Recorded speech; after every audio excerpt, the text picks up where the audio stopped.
إن في ذلك لآيات لقوم يؤمنون فآت ذا القربى حقه والمسكين وابن السبيل ذلك خير للذين يريدون وجه الله وأولئك هم المفلحون وما آتيتم من ربا ليربو في أموال الناس فلا يربو عند الله وما آتيتم من زكاة تريدون وجه الله فأولئك هم المضعفون الله الذي خلقكم ثم رزقكم ثم يميتكم ثم يحييكم هل من شركائكم من يفعل من ذلكم من شيء سبحانه وتعالى عما يشركون صدق الله العظيم.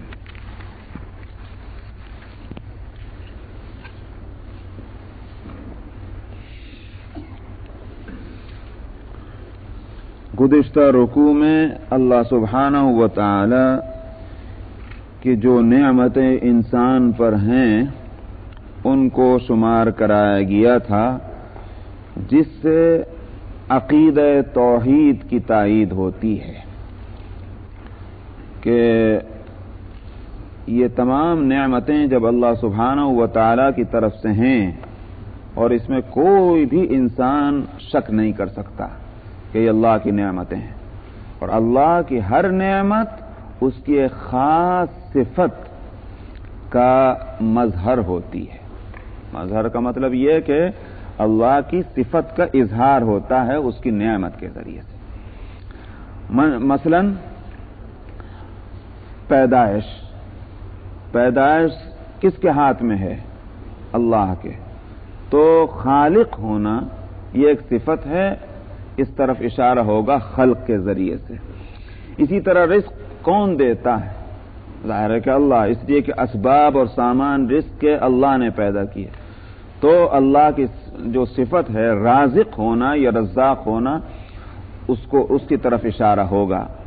تو تمام نعمتیں اللہ کی خاص صفات کو بتلانے والی ہیں۔ جب یہ بات ہے تو صرف اللہ کی ذات ہی میں توحید کے عقیدے کو نہ مانو، بلکہ اللہ کی صفات میں بھی۔ یہ بات اس لیے کہہ رہا ہوں کہ مشرکین جو تھے وہ اللہ کی ذات میں ان کو کوئی شک نہیں تھا، اللہ ایک ہے، ذات خداوندی ایک ہی تھی ان کے نزدیک، جس کا نام اللہ ہے وہ ایک ہی تھا ان کے ہاں بھی۔ صفات میں انہوں نے شریک قرار دے رکھا تھا کہ صاحب فلانا بت جو ہے وہ ہمارے فلانا کام کر سکتا ہے، فلانا بت جو ہے وہ ہمارے فلانے معاملے میں مدد کر سکتا ہے، جنگ پیش آ جائے تو کون ہماری فتح کے لیے مدد کرے گا، سمجھ میں آیا؟ اگر کیا نام ہے کوئی بزنس کرنا ہے، بیوپار کرنا ہے تو کون ہماری سپورٹ کرے گا؟ بت۔ تو جو صفات اللہ کی ہیں اس میں شریک مانا ہوا تھا، اللہ کی ذات میں شریک نہیں مانا تھا۔ اس لیے یہاں گزشتہ رکوع میں اللہ کی نعمتوں کو شمار کرا ہے۔ یہ نعمتیں کس کی طرف سے آتی ہیں؟ ظاہر ہے کہ سب یوں ہی کہیں گے اللہ کی طرف سے۔ جب اللہ کی طرف سے آتی ہیں تو اللہ کی صفتوں میں دوسروں کو کہاں سے شریک کر رہے ہیں؟ تو عقیدہ توحید مکمل نہیں ہو سکتا جب تک کہ ذات خداوندی کی طرح سے صفات خداوندی میں بھی اس کو یکتا نہ سمجھا جائے۔ اسی واسطے قل هو اللہ احد، وہاں کیا کہا اس کے بعد؟ اللہ الصمد، اللہ یکتا ہے، اور احد کہا، واحد نہیں۔ احد اور واحد میں فرق ہے۔ واحد تو ہے دو سے پہلے کا عدد، اس کو کہتے ہیں واحد، یعنی 2 3 4، اس سے پہلے کیا ہے؟ آپ کہیں گے ایک، تو وہی ہے واحد۔ تو واحد اس کو کہتے ہیں کہ جس کے بعد کوئی عدد ہو، اس سے پہلے کوئی عدد نہیں ہے، ایک سے پہلے کوئی عدد نہیں، لیکن ایک کے بعد 2 3 4 5 ہیں، تو واحد اس عدد کو کہتے ہیں کہ جس سے پہلے تو کوئی عدد نہیں آتا لیکن اس کے بعد عدد آتے ہیں۔ احد اس کو کہتے ہیں کہ جس کے نہ پہلے نہ بعد میں۔ اسی لیے مفسرین اردو میں جو اس کا ترجمہ کرتے ہیں اللہ احد کا، وہ یہ نہیں کہ اللہ ایک ہے، اللہ یکتا ہے، یکتا ہے، اکیلا ہے، یہ ہے ترجمہ احد کا۔ واحد کا ترجمہ تو ایک ہے، لیکن احد کا ترجمہ یہ ہے کہ اللہ یکتا ہے اور اکیلا ہے۔ تو ذات کے اعتبار سے بھی وہ یکتا ہے اور اکیلا ہے، اور صفات کے اعتبار سے بھی، اسی لیے کہا اللہ الصمد۔ الصمد کے معنی یہ ہے کہ بے نظیر، بے مثال، اس کی شان میں کوئی اس کی شان کی طرح سے کسی کی شان نہیں، اس کی صفتوں کی طرح کسی کی صفت نہیں۔ اسی لیے ایک مومن کا عقیدہ یہ ہے کہ اللہ اس کو کہتے ہیں، اللہ وہ ذات ہے جو مستجمع لجمیع صفاتہ الکمالیہ، کہ جو مجمع ہے، گویا سمیٹے ہوئے ہے، یا یوں کہیے کہ جس کی شخصیت میں تمام کمال والی صفتیں ہیں، اس کو مومن اللہ کہتے ہیں۔ تو توحید کا عقیدہ تبھی مکمل ہوگا جب اللہ کی ذات کے ساتھ اس کی صفتوں میں بھی اس کو یکتا مانا جائے، کوئی اس میں شریک نہ مانا جائے۔ یہاں اس رکوع سے ایک سوال کیا جا رہا ہے مشرکین سے، دلائل پہلے دے دیے لیکن اس کے بعد اب ایک سوال ہے، اور سوال بڑا عجیب ہے۔ فرمایا کہ ضرب لکم مثلا من انفسکم، اللہ تمہارے لیے ایک مثال دیتا ہے تمہارے ہی اندر میں، تمہارے اندر کی ایک مثال، اس لیے کہ اپنے اندر کی مثال سے تو ہر ایک واقف ہوتا ہے، اس کے لیے کسی دلیل کی، کسی کتاب کی، کسی جو ہے تقریر اور اسپیچ کی ضرورت نہیں، ہمارے اندر کی مثال ہے۔ تو اللہ تعالیٰ فرماتے ہیں کہ تمہارے لیے ایک مثال دیتے ہیں تمہارے اندر ہی کی، وہ کیا؟ هل لکم من شرکاء فیما رزقناکم، هل لکم مما ملکت ایمانکم من شرکاء فیما رزقناکم۔ مثال کا حاصل یہ ہے، پہلے سے سمجھ لیں الفاظ کی ترجمے سے پہلے، یہ اس زمانے میں قرآن نازل ہو رہا ہے جس زمانے میں غلامی کا دستور تھا۔ تو قرآن کہتا ہے کہ غلام اور آقا کے درمیان میں ریلیشن جو ہے وہ کیا ہے؟ آقا جو ہے وہ جن چیزوں کا مالک ہے، کیا اپنے غلام کو ان چیزوں میں کسی بھی اعتبار سے حصے دار سمجھتا ہے؟ ظاہر ہے اس کا جواب یہ کہ نہیں، غلام کا کوئی حصہ نہیں آقا کے مال میں، کوئی اختیار نہیں، اس کو کوئی اتھارٹی اس کے پاس نہیں ہے۔ یہاں تک کہ اگر آقا یوں کہہ دے کہ میں ایک ٹکڑا بھی تجھ کو آج کھانے کو نہیں دوں گا، وہ مسئلہ الگ ہے کہ شریعت کیا کہتی ہے، اللہ تعالیٰ کیا فرماتے ہیں، لیکن غلام کو چون و چرا کرنے کی گنجائش نہیں ہے، اس لیے اس کا کوئی حق ہی نہیں۔ یہ ایک مسلم بات تھی ان مخاطبین کے اندر کہ جن کو قرآن خطاب کر رہا ہے۔ انہوں نے کہا کہ تمہاری حالت یہ ہے کہ غلام تمہارے گھر میں موجود، تم اپنے مال میں جس طرح چاہے تصرف کرتے ہو، تمہیں کبھی خیال آتا ہے پتہ نہیں غلام راضی ہوگا میرے اس عمل سے؟ نہیں ہوگا۔ غلام ناراض تو نہیں ہو جائے گا جو میں مال میں تصرف کر رہا ہوں؟ کیوں نہیں ڈرتے؟ اس لیے نہیں ڈرتے کہ تم سمجھتے ہو کہ غلام کا کوئی حق نہیں۔ تمہیں اگر ڈر ہو سکتا ہے اپنے بھائی کا ہو سکتا ہے، اپنے چچا کا ہوگا، اپنے تایا کا ہوگا، اپنے باپ کا ہوگا، اپنی ماں کا ہوگا، یا تمہارے جیسے آزاد ہیں کہ بھائی میں یہ فنا کام کروں، پتہ نہیں میرے چچا کو اچھا لگے گا نہیں لگے گا، میرے تایا کو اچھا لگے گا کہ نہیں لگے گا، میرے اماں اور ابا کو اچھا لگے گا، لیکن کبھی یہ نہیں سوچتے کہ غلام کو بھی اچھا لگے گا نہیں لگے گا۔ بات سمجھ میں آئی؟ یہ ایک مثال ہے۔ فرمایا کہ جن کو تم اللہ کی صفتوں میں شریک کر رہے ہو، تو اللہ کے تعلق سے اس کی نسبت کیا ہوئی؟ اتنی نسبت بھی نہیں ہوئی جتنی تمہاری اور تمہارے غلام کی۔ کم سے کم تم میں اور غلام میں اس لحاظ سے تو یکسانیت ہے کہ تم بھی انسان وہ بھی انسان، لیکن ان معبودین میں اور اللہ میں تو اتنی بھی یکسانیت نہیں ہے۔ کہاں وہ خالق اور کہاں یہ مخلوق، بلکہ بہت سے بت تو وہ ہیں کہ جو اللہ کے پیدا کیے ہوئے نہیں بلکہ اللہ کی مخلوق کے مخلوق ہیں۔ خود انسانوں نے اپنے ہاتھوں سے پتھر کے بت بنا کر رکھے ہوئے ہیں، تو کس کے بنے ہوئے ہیں؟ انسان کے، یا اللہ کے بھی ان براہ راست بنائے ہوئے۔ اور آپ اس کو شریک بنا رہے ہیں اللہ کی صفات میں. کہاں کا جوڑ ہوا ہے؟ اب سمجھ میں آ گئی نہیں مثال کہ غلام اور آقا میں جب غلام کی کوئی ویلیو نہیں ہے، غلام کا کوئی اختیار نہیں مانتے، تو ان بتوں کا اختیار کہاں سے مانتے ہو تم اللہ کی ملکیت کے اندر؟ یہ ہے وہ سوال. ضرب لکم مثلا من انفسکم، مثال دی ہے تمہارے واسطے تمہارے اندر سے. کیا تمہارے لیے جو تمہاری ملکیت میں ہیں، یعنی غلام ہو یا باندی ہو، کوئی شریک ہے ان چیزوں میں کہ جس کو ہم نے تم کو دے رکھا ہے؟ ما رزقناکم، جو مال ہم نے تم کو دیا، یہ دیا ہوا مال ہمارا ہے. تمہارے پاس غلام ہے، کیا تم ان کو شریک مانتے ہو؟ نہیں. یہ عجیب مثال ہے قرآن شریف کے. اگر قرآن پاک کے الفاظ میں غور کریں تو واقعہ یہ ہے کہ انسان کی سوائے اس کے کہ اس کا اندر سے دل جو ہے جھومنے لگ جائے کہ اللہ کے کلام کی عجیب نقطے. یوں نہیں فرمایا کہ وہ جو تمہارا مال ہے، فرمایا کہ فی ما رزقناکم، وہ ہمارا دیا ہوا ہے. یہ بھی نہیں کہ تمہارا ہی ہوتا تو تم سمجھتے کہ چلو غلام کا کوئی حق نہیں. وہ تمہارا اپنا بھی مال نہیں، وہ ہمارا دیا ہوا ہے. اور غلام کو بھی ہم نے پیدا کیا، تم کو بھی ہم نے پیدا کیا، تو تم دونوں کے اندر یکسانیت ہے. اس کے باوجود تم غلام کا کوئی حق تسلیم نہیں کرتے، تو ان بتوں کا کہاں سے حق تسلیم کر رہے ہو ہمارے معاملے کے اندر؟ فَأَنْتُمْ فِيهِ سَوَاءٌ، تو وہ غلام اور تم اس مال کے اندر، اس رزق کے اندر برابر ہو جاؤ.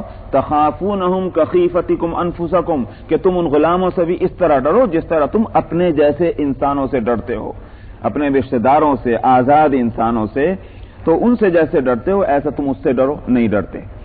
کذالک نفصل الآیات لقوم یعقلون، ہم اسی طرح سے کھول کھول کر آیتیں بیان کرتے ہیں سمجھنے والی قوم کے واسطے. عقل ہو تو کام لو اس سے، عقل سے، اور سوچو کہ یہ بت پرستی اور شرک جو ہے اس کی تو کوئی گنجائش ہی نہیں ملتی. اللہ یکتا ہے، اللہ ہی کی عبادت ہونی چاہیے، اس کے سوا اور کچھ نہیں. اللہ ہی سے دعا مانگنی چاہیے، اللہ ہی سے بھیک مانگنی چاہیے، اور کسی سے نہیں. اسی لیے تو سورہ فاتحہ میں آیا. سورہ فاتحہ میں کیا ہے؟ الحمدللہ رب العالمین الرحمن الرحیم مالک یوم الدین. ذات اور صفات کا تذکرہ ہو گیا اللہ کی. اس کے بعد کیا؟ ایاک نعبد و ایاک نستعین. جو ایسی ذات اور صفات جس کی ہیں اسی کی ہم عبادت کرتے ہیں اور تجھ ہی سے ہم مدد مانگتے ہیں. نہ مدد کسی اور سے مانگنے جائیں گے، نہ عبادت کسی اور کی کرنے جائیں گے. تو معبود ہونے میں بھی یکتا ہے، اور یوں کہیے کہ حاجتوں کے پورا کرنے کی طاقت میں بھی یکتا ہے، دوسرا کوئی اس میں شریک نہیں.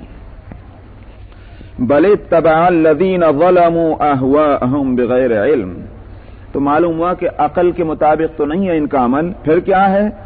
فرماتے ہیں کہ بلکہ پیروی کی ہے، فالو کیا ہے ظلم کرنے والوں نے اپنی خواہشات کا بے علم.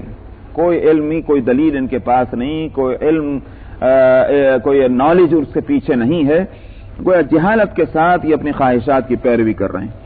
فمن یہدی من اضل اللہ، بات تو یہ ہے کہ جس کو اللہ ہدایت دے اسے، جس کو فمن یہدی، پر جو کون ہدایت دے سکتا ہے اس کو جس کو اللہ بے راہ کر دے. معلوم ہوا کہ اس معاملے میں بھی اللہ کی طرف لو لگائی جائے. اے اللہ تو ہدایت دے دے. اگر بیمار کو تندرستی چاہیے کدھر جائے؟ اللہ کی طرف. اگر بے روزگار کو روزگار چاہیے کدھر جائے؟ اللہ کی طرف. اگر محتاج کو اپنی کوئی ضرورت پوری کرانی کہاں جائے؟ اللہ کی طرف. تو یہ ٹھیک اسی طرح سے بے راہ کو اگر راہ چاہیے، ایک گمراہ کو اگر ہدایت چاہیے تو کدھر جائے؟ ادھر. اس کے لیے بھی اللہ کی طرف جانا ہوگا. اللہ ہی ہدایت دینے والے ہیں. لوگ یہاں سوال کیا کرتے ہیں کہ صاحب جب اللہ نے اگر ہدایت نہیں دی تو وہ بے قصور ہوا. کہ تو کیسا آسان مسئلہ ہے جس کو مشکل بنا رہے ہیں. بھئی ایک آدمی سمجھتا ہے کہ بیماری کس نے دی؟ اللہ نے. مگر اس کے باوجود اللہ میاں کو قصوروار کوئی نہیں کہتا کہ جب اللہ میاں نے بیماری دی تو مجھے کیا ضرورت پڑی کہ میں علاج کراؤں. کوئی نہیں کہتا کہ اللہ نے بیماری دی ہے، اللہ کی دی ہوئی ہے تو لہذا میرا کوئی قصور نہیں، میں علاج نہیں کراتا. کوئی یوں نہیں سوچتا کہ جب اللہ نے مجھے غریب بنایا ہے تو بس میں غریب ہی اچھا ہے، میں مزدوری نہیں کرتا، محنت نہیں کرتا، بزنس نہیں کرتا، جاب نہیں کرتا، اس لیے کہ میرا کیا قصور، اللہ نے مجھے غریب بنایا. ساری باتیں اللہ کی طرف سے جب مانتے ہیں اور سارے معاملات میں ہم کوششیں کرتے ہیں تو ہدایت اور دلالت کی جو اس طرح کی آیتیں ہیں اس میں لوگ کیوں شک اور شبہ میں پڑ جاتے ہیں. وہی مسئلہ یہاں بھی ہے کہ اصل ہدایت اور دلالت اللہ کے ہاتھ میں ہے. جیسے رزق اللہ کے ہاتھ میں ہے، صحت اور تندرستی اللہ کے ہاتھ میں ہے، مگر اس کے باوجود یہ دنیا جو عالم اسباب ہے، اس میں جس کو روزی چاہیے اس کو محنت کرنی پڑے گی، جس کو شفا چاہیے اس کو دوا کے لیے محنت کرنی پڑے گی، ٹھیک اسی طرح جس کو ہدایت چاہیے اس کو ہدایت کے لیے محنت کرنی ہوگی، مگر ہدایت دینا یہ اللہ کا کام ہے، جیسے شفا دینا اللہ کا کام ہے۔ فَمَن يَهْدِي مَنْ أَضَلَّ اللَّهُ، تو کون ہدایت دے سکتا ہے جس کو اللہ بے راہ کر دیں، وَمَا لَهُم مِّن نَاصِرِينَ، اور جن کو اللہ بے راہ کر دے، ایسا بھی نہیں کہ اللہ کے فیصلے کے خلاف کوئی آ کر مدد کر دے، کوئی مدد کرنے والا نہیں، ان کا کوئی مددگار بھی نہیں۔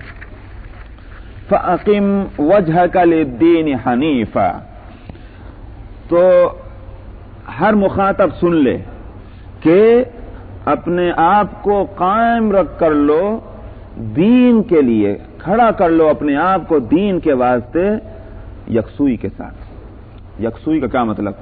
یکسوئی کا مطلب یہ ہے کہ ڈاما ڈول نہیں، کبھی ادھر کبھی ادھر، کبھی ادھر کبھی ادھر، یہ بھی نہیں، کوئی کمپرومائزیشن بھی نہیں، یکسوئی کے ساتھ بالکل، کوئی اس میں ڈاؤٹ نہیں، کوئی شک نہیں، کوئی نرمی نہیں، سمجھ میں آیا، کوئی فلیکسیبلٹی نہیں، بالکل جس کو کہیے کہ ٹھوس طریقے پر، سالڈ ایک دین پر تم قائم ہو جاؤ۔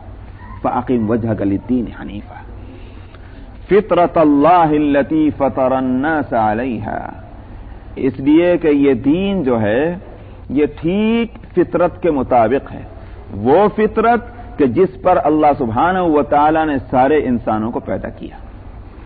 کیا اور آگے فرمایا کہ لا تبدیل لخلق اللہ، اللہ کی پیدائش میں کوئی تبدیلی نہیں۔ یہاں سوال یہ پیدا ہو سکتا ہے کہ دین فطر اگر جس پر انسان کو پیدا کیا گیا اسی کو فطرت کہتے ہیں، اور دین جو ہے وہ فطرت کے مطابق ہے، تو اس کے معنی یہ ہوا کہ ہر انسان کو اللہ نے دین فطرت پر پیدا کیا، خود مسئلہ نکل آیا۔ اور آگے فرما رہے ہیں کہ لا تبدیل لخلق اللہ، اللہ کی پیدائش میں کوئی تبدیلی نہیں۔ اس کا مطلب یہ ہے کہ کوئی انسان جو ہے وہ دین فطرت سے وہ ہٹ ہی نہیں سکتا۔ جیسے ایک مرد ہے، اللہ نے کسی کو مرد پیدا کیا، وہ عورت نہیں بن سکتی، کسی کو عورت پیدا کیا وہ مرد نہیں بن سکتی۔ کیا یہی مطلب ہے کہ اللہ نے ہر انسان کو فطرت پر پیدا کیا؟ لا تبدیل لخلق اللہ، اللہ کی خلق میں اور اللہ کے پیدا کرنے میں کوئی تبدیلی نہیں، تو اس کا مطلب یہ ہے کہ اب یہ چینج نہیں ہو سکتا۔ حالانکہ ہم تو رات دن دیکھتے ہیں۔ ایک حدیث میں آتا ہے، حدیث میں ہے کہ نبی کریم صلی اللہ علیہ وسلم نے فرمایا کل مولود یولد علی الفطرہ ثم ابواہ یحودانہ ویمجسانہ وینصرانہ او کما قال علیہ السلام۔ آپ نے فرمایا کہ ہر بچہ جو ہے وہ فطرت پر پیدا ہوتا ہے، اس کے بعد اس کو ماں باپ جو ہیں اس کے بچے کے اس کو یہودی بنا دیتے ہیں یا مجوسی بنا دیتے ہیں یا نصرانی بنا دیتے ہیں، تو معلومات چینج تو ہو گیا۔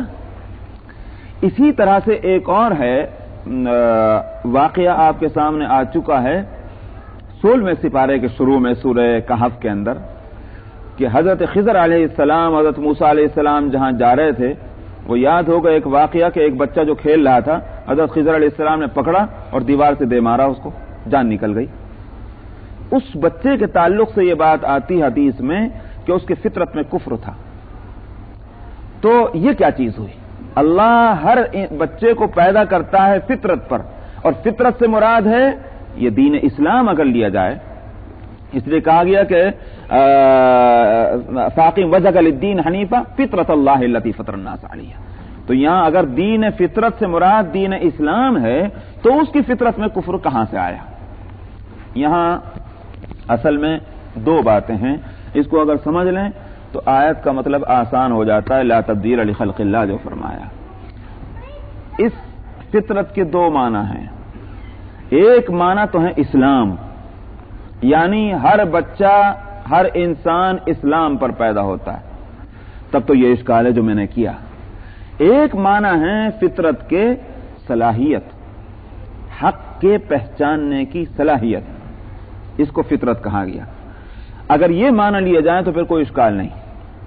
معنی یہ ہے کہ ہر انسان کو اللہ سبحانہ و تعالی اس طبیعت کے ساتھ پیدا کرتے ہیں کہ اس میں یہ صلاحیت ہوتی ہے کہ وہ حق کو بھی پہچانے اور باطل کو بھی پہچانے۔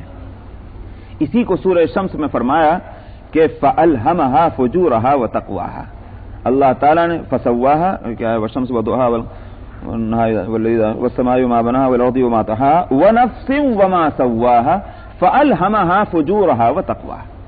اللہ تعالیٰ نے ایک جان کو پیدا کیا، مکمل کر دیا جسمانی اعتبار سے، اور اس پر الہام فرمایا اس کی نیکی اور برائی کو. یعنی کیا مطلب الہام ہونے کا؟ الہام ہونے کا معنی یہ ہے کہ اس کے اندر یہ صلاحیت رکھ دی کہ اگر اس کے سامنے اچھائی آئے تو اس کو بھی سمجھ جائے، برائی آئے تو اس کو بھی سمجھ جائے. تو یہ صلاحیت اللہ تعالیٰ نے رکھ دی، اس کو کہا گیا فطرت. ایک تو معنی یہ ہے. جب یہ ہے تو اب کوئی اشکال اس واسطے نہیں ہے کہ اللہ کی فطرت میں کوئی تبدیلی کبھی نہیں آتی.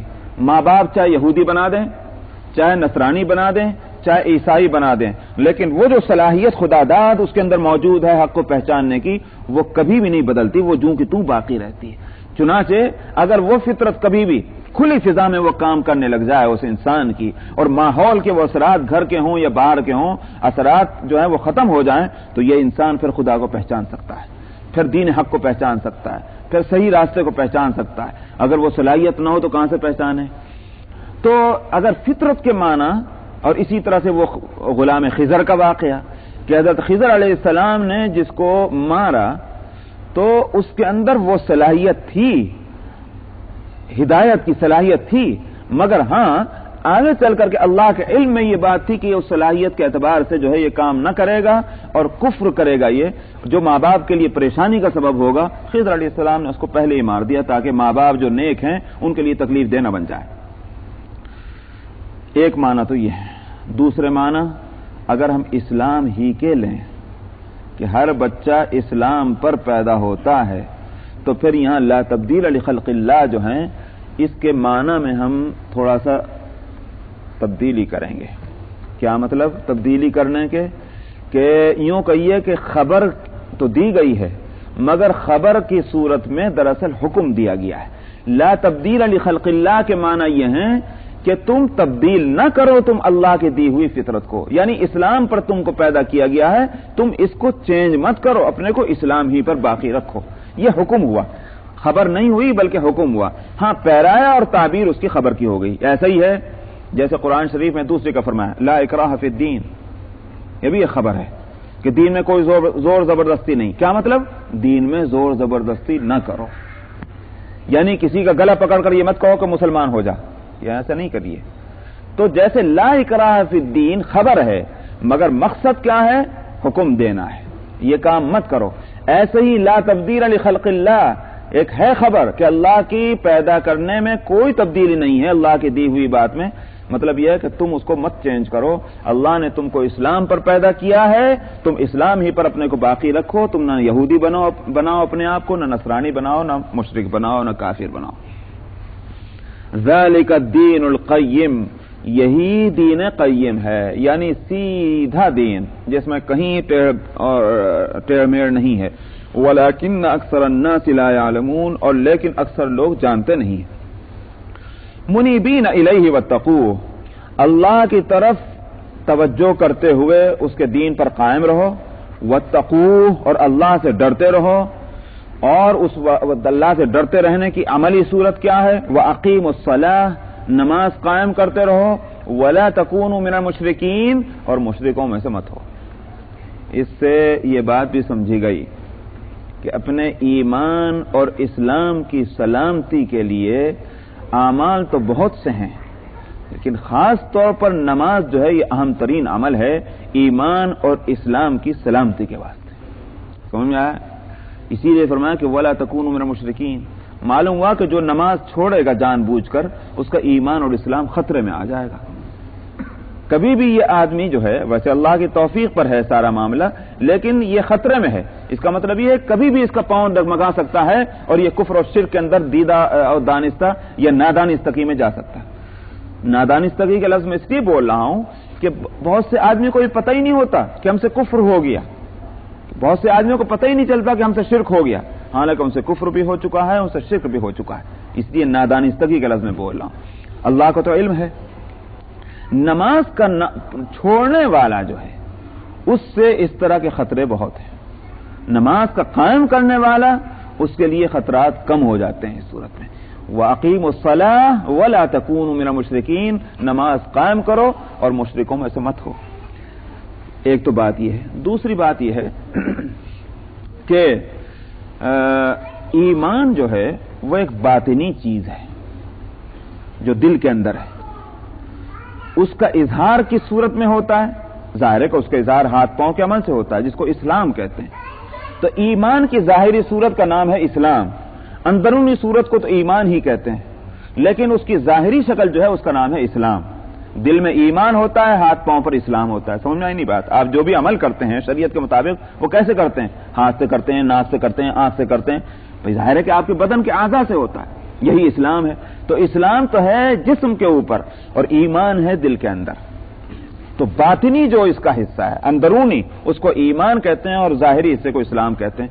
مگر ظاہر ہے کہ ایمان اور اسلام میں کوئی فرق نہیں، ایک ہی چیز ہے، پہلو کا فرق ہے کہ اندر کی سائڈ کو ہم ایمان کہتے ہیں، باہر کی سائڈ کو ہم اسلام کہتے ہیں، چیز تو ایک ہی ہے۔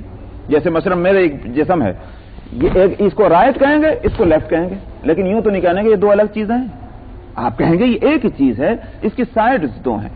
اسی طرح سے ایمان اور اسلام جو ہے اگر اس کو ایک حقیقت مان لیا جائے تو اندرونی اس کے حصے کو آپ ایمان کہیں گے اور بیرونی حصے کا نام آپ نے اسلام رکھا ہے۔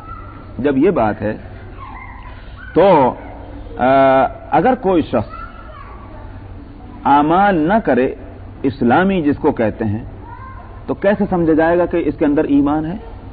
کیسے سمجھیں گے ظاہر؟ اس لیے کہ دنیا کے اندر تو ظاہر سے ہی پتہ چلتا ہے نا، ایک آدمی کے کوئی طریقے دیکھ کر، اس کا عمل دیکھ کر یہ پتہ چلاتے ہیں کہ اس کے دل کے اندر یہ، مثلا ابھی نہ سمجھ میں آیا تو میں سمجھا دوں۔ کسی آدمی کو آپ دیکھیں بہت چیخ چیخ کر بول رہا ہے، آپ کہتے ہیں بھائی غصہ کیوں آ رہا ہے؟ غصہ مت کرو، حالانکہ غصہ تو دل کی کیفیت کا نام ہے۔ آپ کو کیسے معلوم ہوا کہ اس نے غصہ کیا؟ آپ کہیں گے کہ بھائی چیخ چیخ کر بول رہا ہے اس لیے ہم نے سمجھا کہ اس کو غصہ آ رہا ہے، سمجھ میں آئے؟ آپ دیکھتے ہیں کسی کو روتے ہوئے، آپ کہتے ہیں بھائی غم نہ کرو، آپ کو کیسے معلوم کہ یہ غم، اس کو غم ہے؟ غم تو دل کی ایک کیفیت کا نام ہے، لیکن ظاہر ہے کہ آپ نے سمجھا اس کے رونے کو دیکھ کر کہ اس کے ظاہری جو اعمال اور حرکتیں ہیں اس سے ہی دراصل اندرونی کیفیت کا پتہ چلتا ہے۔ ٹھیک اسی طرح سے ایمان اور اسلام کا رشتہ ہے، اسلام کو دیکھ کر ہی، اسلامی اعمال کو دیکھ کر ہی دراصل اندرونی ایمان کا پتہ چلے گا۔ اسی واسطے نبی کریم صلی اللہ علیہ وسلم نے فرمایا من ترک الصلاۃ متعمدا فقد کفر، جس نے نماز جان بوجھ کر چھوڑ دی اس نے کفر کیا۔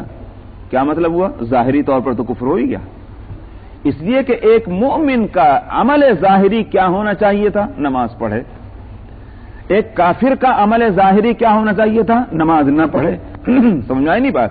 کفر اور اسلام تو اندر ہے، لیکن اس کفر اور اسلام کی بیرونی شکل کیا ہے؟ بیرونی شکل تو یہی ہے کہ ایک کافر جو ہے وہ شرک کرتا ہے، وہ انکار کرتا ہے اللہ کا، ایک مشرک شرک کرتا ہے، ایک مومن جو ہے وہ اللہ کی عبادت کرتا ہے۔ جب ایک مومن اللہ کی عبادت نہیں کر رہا ہے تو پھر اندرونی ایمان کی ظاہری شکل کوئی باقی نہ رہی، ظاہری اعتبار سے ایک کافر میں اور ایک مومن کے اندر کوئی فرق نہیں رہا۔ سمجھ آئی نہیں بات؟ یہ ہے تو یہ ہے اس حدیث کا مطلب۔ اگر یہ مطلب ذہن میں رہے تو حدیث کے معنی بہت اچھی طرح سمجھ میں آ جاتے ہیں کہ من ترک الصلاۃ متعمدا فقد کفر، اس کے معنی یہ نہیں ہے کہ واقعتاً وہ کافر ہو گیا، کوئی فتویٰ نہیں دے گا کافر ہو گیا، لیکن ظاہری اعتبار سے دیکھیے اس کو تو اس میں اور کافر میں کوئی فرق نہیں ہے، اس لیے کہ وہ بھی اپنے عمل سے نماز نہیں پڑھ رہا اور اس کا عمل بھی یہ ہے کہ نماز نہیں پڑھ رہا ہے۔ تو اس لیے یہاں نماز کو لایا گیا وَأَقِيمُوا الصَّلَاةَ وَلَا تَكُونُوا مِنَ الْمُشْرِكِينَ، نماز قائم کرو اور نہ ہو تم مشرکوں میں سے۔ مِنَ الَّذِينَ فَرَّقُوا دِينَهُمْ وَكَانُوا شِيَعًا، ان لوگوں میں سے نہ ہو کہ جنہوں نے اپنے دین کے ٹکڑے ٹکڑے کر ڈالے اور وہ ہو گئے مختلف گروپ۔ شیعہ اس جماعت کو کہتے ہیں کہ جو اپنا ایک لیڈر بنا لے کسی کو اور اس کو فالو کرے، وہ جماعت، اس کو کہتے ہیں شیعہ۔ شیعان یہ جمع کا صیغہ ہے کہ انہوں نے اپنے الگ الگ گروپ بنا لیے ہیں۔ یہ اس سے ایک بات یہ سامنے آئی، حق ایک ہے، باطل متعدد ہے۔ سمجھ میں آئی نہیں بات؟ حق ایک ہے، باطل متعدد ہے، تو انہوں نے الگ الگ راستے کر لیے، اس لیے کہ باطل کا کوئی راستہ مقرر نہیں، حق کا راستہ مقرر ہے۔ اسی واسطے جب راستے مختلف ہوئے تو ان کی جماعتیں بھی مختلف ہو گئیں۔ مسلمان حق پر ہیں، اس لیے ان کی جماعت بھی ایک ہے۔ اسی لیے میں کہا کرتا ہوں کہ ہم لوگوں میں بڑی آفت جو آ گئی وہ آ گئی ہے کہ ہم نے جماعتوں کو اصل سمجھ لیا۔ بھئی جماعتیں کہیں کے لیے بنائی گئی تھی؟ اسلام کے واسطے، اسلام کی اشاعت کے واسطے، اسلام کو فالو کرنے کے واسطے۔ جب یہ بات ہے تو کچھ بھی نام رکھیے آپ اس کا، آپ کی جماعت کا نام کچھ اور ہو، میری جماعت کا نام کچھ اور ہو، جب مقصد ایک ہے تو اتحاد ہونا چاہیے، اتفاق ہونا چاہیے، اشتراک ہونا چاہیے۔ نہیں ہے کہ صاحب آپ کا بالکل گھروندہ الگ، میرا گھروندہ الگ۔ تو یہ کافروں کی شان تو ہو سکتی ہے، اس لیے کہ وہ باطل پرست ہیں اور باطل مختلف ہوا کرتے ہیں، متعدد ہوتے ہیں۔ حق جب ایک ہے تو اس ایک حق کے ایک راستے پر چلنے والے جو ہیں ان میں تو اشتراک ہونا چاہیے۔ تو من الذین فرقوا دینہم وکانوا شیعا، ان لوگوں میں سے نہ ہوئی ہے کہ جنہوں نے جدا جدا کر دیا ہے اپنے دین کو۔ اسی بات سے آپ دیکھتے ہیں کہ صاحب کافروں کی کتنی قسمیں ہیں۔ آپ سے پوچھے کافر کس کو کہیں گے؟ آپ کہیں گے جو مسلمان نہیں۔ ٹھیک تعریف ہے یہ، جو مسلمان نہیں وہ کافر، چاہے اس کا کوئی بھی نام ہو، دہریہ نام ہو یا ہندو نام ہو۔ اسی بات سے قرآن شریف میں کہا گیا کہ لقد کفر الذین قالوا ان اللہ هو المسیح ابن مریم۔ ایک اعتبار سے نصرانی بھی کافر ہیں۔ کیوں؟ اس لیے کہ یہ تو کہیے آپ مسلمان ہیں، مسلمان نہیں کہتے تو پھر کافر ہیں۔ اللہ کے نزدیک دین یوں کہیے کہ راستے دو ہی ہیں، 3 نہیں، 4 نہیں، 5 نہیں، ایک حق اور ایک باطل۔ حق ایک ہی شکل میں ہے، اس کی ذات بھی ایک، صفات بھی ایک۔ باطل کی ذات ایک ہے، صفتیں مختلف ہو سکتی ہیں، رنگ و روپ اس کے مختلف ہو سکتے ہیں، لیکن باطل ہے۔ اسی واسطے حدیث میں فرمایا گیا الکفر ملت واحدہ، کفر جو ہے وہ ایک ہی جماعت ہے، چاہے اس کا نام کچھ بھی ہو، کسی ملک کے رہنے والی ہو، ان کے طور و طریقے ایک دوسرے سے کتنے بھی مختلف ہوں، مگر کفر ایک ہی چیز ہے بس۔ تو اس لیے اسلام اور کفر دو چیزیں ہیں بس اللہ کے نزدیک، 10-5 چیزیں نہیں۔ تو مسلمانوں کو بھی اس حقیقت کو سمجھنا چاہیے کہ ہمارا مذہب جو ہے وہ ایک ہے، 2-4 نہیں ہے۔ کل حزب بما لدیہم فرحون، باطل پرست ہیں، مختلف ٹکڑیاں بنا رکھی ہیں، اور اس کے باوجود ہر ایک اپنے طریقے پر مگن ہے۔ کل حزب، ہر جماعت، بما لدیہم، جو کچھ ان کے پاس ہے اس پر مست ہیں، فرحون، اس پر خوش ہیں کہ بہت ٹھیک ہم کر رہے ہیں۔ وَإِذَا مَسَّ النَّاسَ ضُرٌّ دَعَوْا رَبَّهُمْ مُنِيبِينَ إِلَيْهِ ثُمَّ إِذَا أَذَاقَهُم مِّنْهُ رَحْمَةً، فرمایا کہ اور جب لوگوں کو کوئی تکلیف اور نقصان پہنچے تو اپنے رب کو وہ پکارتے ہیں یکسو ہو کر اسی کی طرف۔ ثم اذا اذاقهم منه رحمة، پھر جب ان کو چکھ لے اللہ، ان کو پہنچ جائے اللہ کی رحمت اور مہربانی، تو پھر وہ ان میں سے ایک جماعت اپنے رب کے ساتھ شرک کرتی ہے۔ یہ وہ مضمون ہے قرآن کا جو متعدد جگہ آ چکا ہے۔ متعدد جگہ لانے کی غرض یہ ہے کہ تم عقیدہ توحید کو نہیں اپناتے عام حالات میں، لیکن جب مصیبت پڑتی ہے تو پھر تم آتے ہو اسی راستے پر۔ معلوم ہوا کہ عقیدہ توحید ہی فطری عقیدہ ہے۔ جب آدمی اپنے حواس سے کام نہ کر رہا ہو اور یوں کہیے کہ بے ارادہ ایک چیز کی طرف لپکے، یہی دراصل فطرت ہے۔ تو فطری عقیدہ اگر توحید کا نہ ہوتا تو جب کوئی مصیبت میں گرفتار ہوتا اس وقت سب کو چھوڑ کر اللہ کی طرف کیوں لو لگاتا؟ جیسے قرآن شریف میں دوسری جگہ آیا کہ وَإِذَا مَسَّكُمُ الضُّرُّ فِي الْبَحْرِ ضَلَّ مَن تَدْعُونَ إِلَّا إِيَّاهُ فَلَمَّا نَجَّاكُمْ إِلَى الْبَرِّ إِذَا هُمْ يُشْرِكُونَ۔ سمندر میں کوئی سفر کر رہا ہے، بوٹ میں بیٹھا ہوا جا رہا ہے، اب طوفان آیا ہواؤں کا اور پانی کا، اور کشتی جو ہے وہ بھنور میں آ گئی ہے۔ بچاؤ کی کوئی صورت وہاں نہیں، کوئی تدبیر ظاہر ہے کہ وہاں نہیں کام کر سکتی۔ ہوا کو ہم کیسے موڑیں، پانی کو کیسے ساکن کریں، ظاہر ہے کہ ہمارے اختیار کی چیز نہیں۔ اس وقت ہر انسان چاہے اس کا کوئی بھی مذہب ہو، کوئی بھی طریقہ کار ہو، وہ اپنے لفظوں میں اللہ کی طرف لو لگاتا ہے، تو ہی بچا۔ معلوم ہوا کہ مصیبت کے وقت میں جب اس راستے پر آتے ہو یہی راستہ فطری ہے، تو جب مصیبت سے نکل جاتے ہو تو پھر کہاں مارے پھرتے ہو تم؟ اذا ہم یشرکون، جب اس مصیبت سے ہم نکال دیتے ہیں تو پھر شرک کرنے لگ جاتے ہیں۔ تو معلوم ہوا کہ اور طریقے جو ہیں سب بناوٹی ہیں، اصل طریقہ جو ہے وہ توحید والا ہی راستہ ہے۔ یہ ہے مقصد قرآن کا۔ لِيَكْفُرُوا بِمَا آتَيْنَاهُمْ، یہ شرک اس لیے کرتے ہیں تاکہ جو کچھ ہم نے دیا ہے اس کے منکر بن جائیں کہ ہمارا دیا ہوا نہیں ہے، ورنہ اگر اس کو مانتے رہیں گے ہمارا دیا ہوا ہے تو پھر ہمارا حق بھی ادا کرنا پڑے گا۔ لیکفروا بما آتینا، آگے فرماتے ہیں فتمتعوا فسوف تعلمون، تو کچھ دن اور فائدہ اٹھا لو، ان قریب پتہ چل جائے گا۔ یہ کچھ دن کی ہے یہ گویا دغا بازی۔ ام انزلنا علیہم سلطانا فهو يتکلم بما كانوا به یشرکون، آگے پھر ایک سوال کرتے ہیں، کیا ہم نے ان کے اوپر کوئی دلیل اتاری ہے کہ جو دلیل ان سے بات کرتی ہو ان چیزوں کے تعلق سے کہ جو یہ شرک کرتے ہیں؟ یعنی مطلب کوئی سلطان کس کو کہتے ہیں؟ میں ترجمہ جس کا دلیل سے کر رہا ہوں۔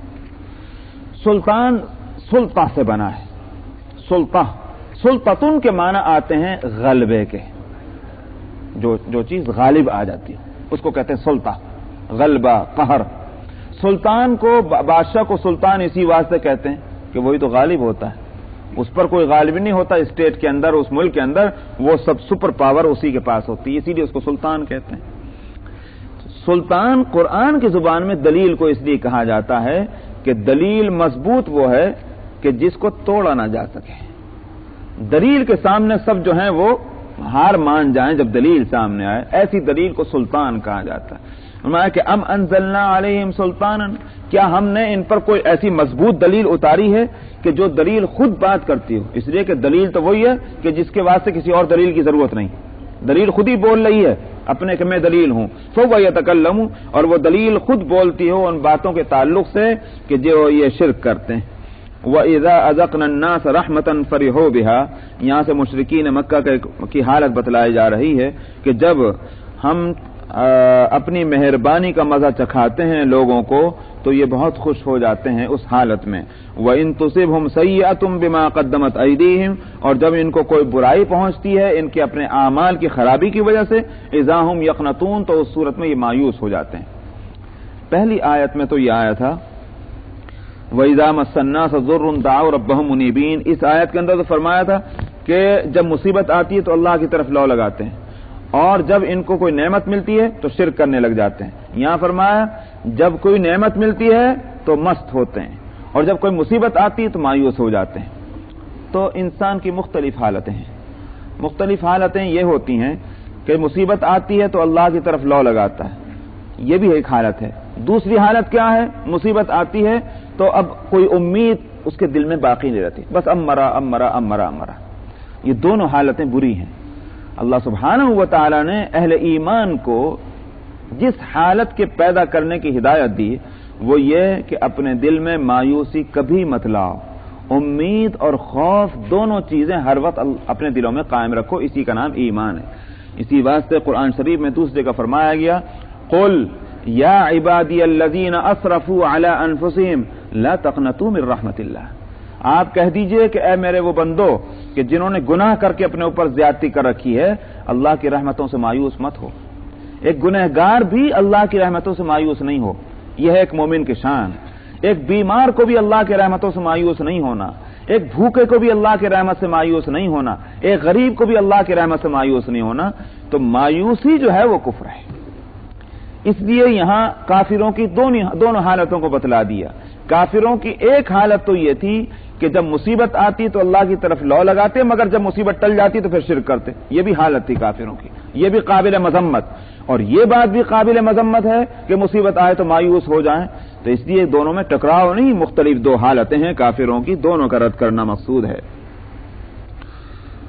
دوسرا وَإِن تُصِبْهُمْ سَيِّئَةٌ بِمَا قَدَّمَتْ أَيْدِيهِمْ، یہاں سے ایک یہ بات بھی سامنے آئی کہ دنیا میں مصیبتیں جو آتی ہیں اس کے اسباب یوں تو مختلف ہوں گے، ظاہر ہے کہ حقیقی سبب اللہ کا فیصلہ ہے، لیکن اسباب ظاہرہ میں ایک سبب جو ہے وہ خود انسان کے اپنے اعمال ہیں۔ جب بدعملی عام ہوتی ہے سوسائٹی اور معاشرے میں تو یاد رکھیے کہ اللہ کی طرف سے مصیبتیں آتی ہیں، جس کو عذاب کہتے ہیں۔ اللہ کی طرف سے مصیبتیں اسی صورت میں آتی ہیں کہ معاشرے میں بدعملیاں ہو رہی ہیں، اور اگر معاشرے میں اچھے اعمال ہوں زیادہ تو پھر اللہ کی طرف سے رحمتیں برکتیں نازل ہوتی ہیں۔ یہ اللہ کا کام۔ اسباب، دنیا کے اسباب میں سے ایک سبب جو ہے انسان کے اپنے اعمال ہیں۔ اسی واسطے حدیث میں یوں بھی فرمایا گیا اعمالکم عمالکم، جیسے تمہارے عمل ہوں گے ویسے تمہارے حکام بھی ہوں گے، یعنی جو ہمارے اوپر حکومت کریں گے. سمجھ میں آیا؟ تو یہ اللہ کی طرف سے آتے ہیں. منتخب تو ہم ہی کرتے ہیں، الیکٹ تو ہم ہی کرتے ہیں، سلیکٹ بھی ہم ہی کرتے ہیں، جو بھی طریقہ کار ہو یہ ہے تو ہمارا ہی ہے، لیکن ظاہر ہے کہ سب کچھ اللہ کی طرف سے ہوتا ہے. اللہ تعالی ہمارے دماغوں کو اس طرح سے پھیر دیتے ہیں کہ ہم اپنے واسطے اچھے آدمی لا ہی نہیں سکتے. جب ہمارے عمل خراب ہوتے ہیں تو ہم خود برے آدمیوں کو منتخب کر کے لائیں گے اپنے اوپر، اور وہ ہے اللہ کی طرف سے. اگر ہمارے اعمال صحیح ہوں گے تو لازمی طور پر ہم لوگ اچھے آدمیوں کو لائیں گے. اسی لیے لوگ اشکال کیا کرتے ہیں کہ صاحب اگر وہ اسلامی طریقے کو اپنا لیا جائے امیر اور مامور کے تو وہ چلے گا نہیں. بھائی کیوں نہیں چلے گا؟ اس لیے کہ اچھا آدمی نہیں رہے. میں نے کہا آپ اچھے ہیں، آپ اچھے نہیں ہیں تو امیر کہاں سے اچھا مل جائے گا؟ اس کا یہ مطلب کہاں سے نکال لیا کہ اس طریقے کو چھوڑ دیجئے؟ طریقہ وہی ایک رہے گا. ہاں اپنے کو اچھا بنانے کی کوشش کرو تو اللہ کا وعدہ ہے، حدیث میں جیسے فرمایا گیا کہ اللہ کا یہ وعدہ ہے کہ اگر تمہارے اعمال اچھے ہوئے تو ظاہر بات ہے کہ تمہارے حکام بھی اچھے ہوں گے. ابو بکر صدیق کی مثال لاتے ہیں کہ صاحب وہ تو ابو بکر صدیق تھے جو امیر تھے، صاحب وہ تو عمر فاروق تھے جو امیر المومنین تھے. اب کہاں سے امیر المومنین کسی کو بنا دیں؟ میں کہتا ہوں کہ ابو بکر صدیق کن لوگوں کے امیر تھے، عمر فاروق کن لوگوں کے امیر تھے؟ ظاہر ہے کہ ہم جیسے لوگوں کو تھوڑی تھے. اگر ہم جیسے لوگ ہوتے تو امیر بھی ہمارے جیسا کوئی ہوتا اس وقت. مقدسین کا امیر بھی مقدس ہوگا نا. تو آج ہم لوگوں کو اپنے اعمال کی اصلاح کرنی چاہیے. تو اللہ کا نظام پھر یہ ہے کہ اعمال کے مطابق دنیا میں اللہ کی طرف سے معاملہ ہوتا. اصل سزا تو وہاں ہوگی آخرت میں، اعمال کی اصل سزا تو وہاں ملے گی، اصل جزا وہاں ملے گی، لیکن دنیا میں بھی اس کا کچھ اثر ظاہر ہو جاتا ہے. اولم يروا ان اللہ یبسط الرزق لمن یشاء ویقدر. بس یہیں تک رکھیے اس لیے کہ آگے آیتیں جا رہی ہیں اور وقت ہو گیا. انشاءاللہ آئندہ ہفتے